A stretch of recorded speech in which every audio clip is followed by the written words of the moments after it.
जय जय जगन्नाथ नमस्कार ओम न्यूज 24 को स्वागत करुछि। आसंतु आज मुख्य खबर पर नजर पकेवा। चाषी डबल धमाका आनिले सरकार। प्रत्येक चाषी को एकाउंट को जीव 8,000 टंका। आसंतु पूरा वीडियो पर टिके नजर पके नवा। हाँ दर्शक बंधु, पीएम किसान चाषी डबल धमाका। खाता को 2,000 नुहे आसीबो 8,000 टंका। गुड न्यूज देइचंती सरकार। वर्तमान चाषी गुड न्यूज, एथरो खाता को आसीबो डबल टंका। जानतु केबे आसीबो 8,000 टंका।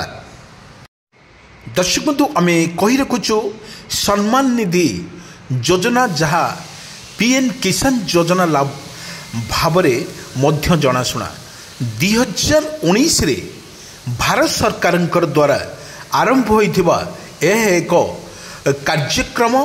वर्तमान यार मुख्य उद्देश्य होउछि समग्र देश रे क्षुद्र और मध्यम कृषक आर्थिक सहायता योजना माध्यम रे कृषि एवं जारी रहिथुबा सेमानकर जीविका निर्वाह करुथुबा पीएम किसान योजना अपडेट देशर कृषक सहित वर्तमान कृषक भाई माने प्रधानमंत्री किसान सम्मान निधि योजनार 19तम किस्ती पाई अपेक्षा करिसंती।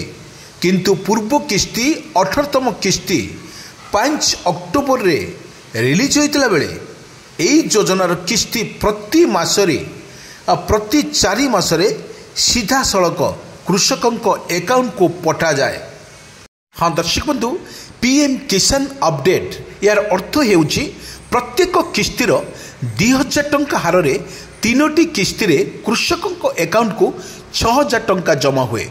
किंतु पीएम किसान रो 19तम किस्ती फेब्रुआरी 24 रे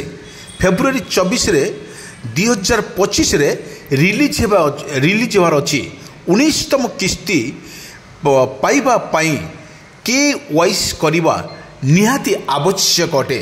आपन को कहि रखुछु पीएम किसान अपडेट किसान सम्मान निधि योजना अधीन रे केंद्र सरकार कृषक भाई मानक वार्षिक 6,000 टंका प्रदान करुछन्ते। सेही भली तेलंगाना सरकार सऊदी अरब माध्यम रे चाषी को 12,000 टंका प्रदान करुछन्ते। दर्शक बंधु, आमे कहि रखुछु पीएम किसान योजना अपडेट तेलंगाना सरकार एही सहायता 2टी किस्ती रे चाषी को खाता को 12,000 टंका प्रदान करुछन्ते। किंतु प्रत्येक किस्ती रे चाषी को 6,000 लेखाएं प्रदान करा जाए। किंतु पीएम किसान योजना अपडेट वर्तमान से चाषी मानक 8,000 टंका मिलिबो जो माने साउथ अरब रे प्रथम किस्ती प्रदान पाई नाहंती। कौनसी त्रुटि बसत जो माने एई किस्ती को वंचित अछंती सेमान को 19तम किस्ती रे एकाथरके 8,000 टंका मिलिबो। पीएम किसान सम्मान निधि pm.gov इन ऑफिशियल वेबसाइट प्रदर्शन करी कृषक आगामी किस्ती विषय रे सूचना पाई परिबे।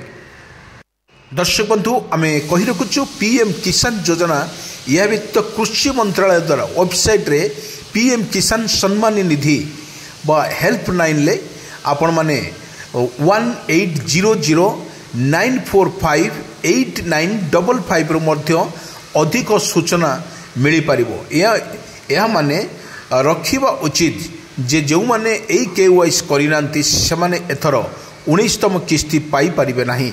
सरकार तरफरु वर्तमान नुआ गाइडलाइंस कर जायछि।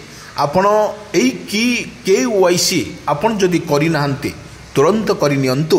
पीएम किसान अपडेट यह व्यतीत कृषि मंत्रालय वेबसाइट बा पीएम किसान सम्मान निधि जो हेल्पलाइन नंबर अच्छी 180945895 रु मध्य अधिक सूचना जानी पारिबे। किंतु यह माने रखिबा एई नंबर को रखिबा जे जो माने एई केवाईसी मध्य करिनांती सेमाने एथर 19तम किस्ती पाई परिबे नाही। सरकारंकर एई विज्ञप्ति एवं प्रत्येक लोक चाषी मानक एक सतर्क करा जायछि जो माने पाई नांती बा जो माने 19तम किस्ती केवाईसी करि नांती सेमाने तुरंत KYC करने बाध्यतामूलक अच्छी। आपण को आउ थे मन रखु जो मैंने KYC करना से तुरंत KYC करनी किंतु आपण को मन पकई दौचु PM किसान योजना यार अर्थ हेउची प्रत्येक किस्ती 2000 टंका हार में 3टी किस्ती कृषकों अकाउंट को 6000 टंका जमा हुए किंतु PM किसान ले 19तम किस्ती फेब्रुआरी 24 2025 रे रिलीज होगा अच्छी 19तम किस्ती पाइबा पाई KYC करवा निहाती आवश्यक अटे। से सरकार तरफ एक विज्ञप्ति घोषणा कर आपण को मन रखा दरकार किंतु एठी प्रदान करा PM किसान अपडेट किसान सम्मान निधि योजना अधीन रे केंद्र सरकार कृषक मान को वार्षिक 6000 टंका प्रदान करुछन्ते। सेही तेलंगाना सरकार साउदी आरब रे माध्यम रे चाषी को 12000 टंका प्रदान करुछन्ते।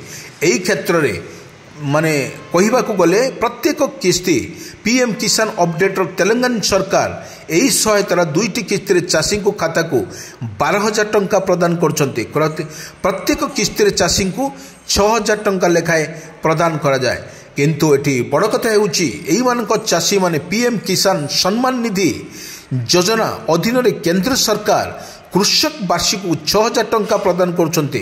सेही भली तेलंगाना सरकार